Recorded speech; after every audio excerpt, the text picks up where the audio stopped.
Hi there! I missed my last video, so I'll be posting twice this week, once today and once tomorrow. Since I missed the 10 Facts week, I wanted to give you 5 interesting stories about classical music history.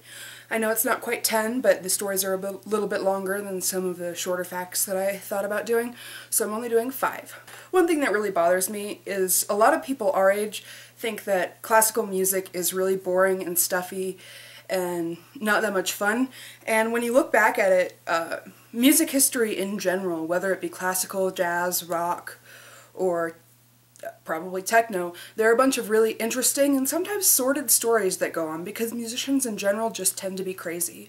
So my first story has to do with a German composer who mostly composed piano music named Robert Schumann. He had medical issues all of his life, and his parents really wanted him to become a lawyer, but while he was in law school, he mostly focused on music and drinking and sleeping around. So he contracted syphilis, and the mercury that was given to him as a treatment damaged his hand so much that it just dashed his hopes of ever becoming a concert pianist. He reportedly had these huge manic episodes, and that's when he did most of his composing. He even did 2 separate piano pieces, one about his depressed state of mind and one about his manic state of mind, that are really interesting, and I'll post links to them below. Eventually, toward the end of his life, he was hospitalized, and there he eventually died, because musicians can't be crazy.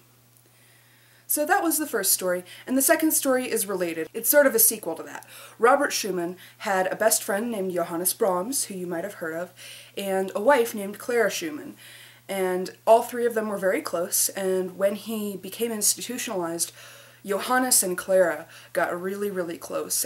And after Robert died, Johannes actually moved into the apartment above Clara. Many music historians have theorized that Johannes and Clara were actually in love and carried on an affair during Robert's hospitalization and after his death.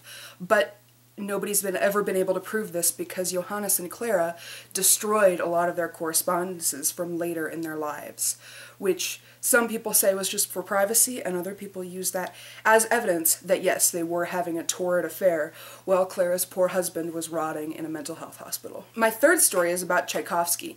He's the guy who wrote the ballets, The Nutcracker, and Swan Lake, and a bunch of other really beautiful pieces.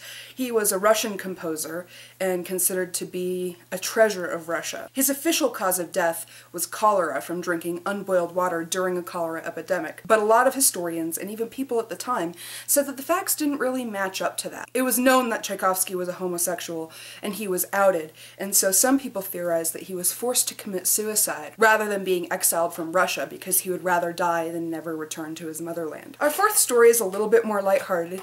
It's kind of about how Mozart, while he was a brilliant composer, was also kind of a dick. So one of his patrons, a nobleman, wrote him a song in his honor and played it for him when he came to visit.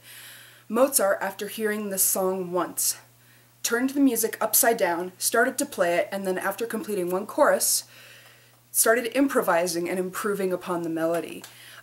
The patron was so infuriated that he stormed out of the room, and Mozart reportedly said, "What's his problem?" Our fifth story today is probably the most disturbing, especially to the guys in our group. So, back in the olden days, women were not allowed to sing in church choirs, so young boys had to do all of the high parts. As a result of this, poor families would often sell their young sons to musical conservatories where they would be castrated so that their voices would never break. Well, that's all I have for today. I will see you guys tomorrow again, and hope you have a good one.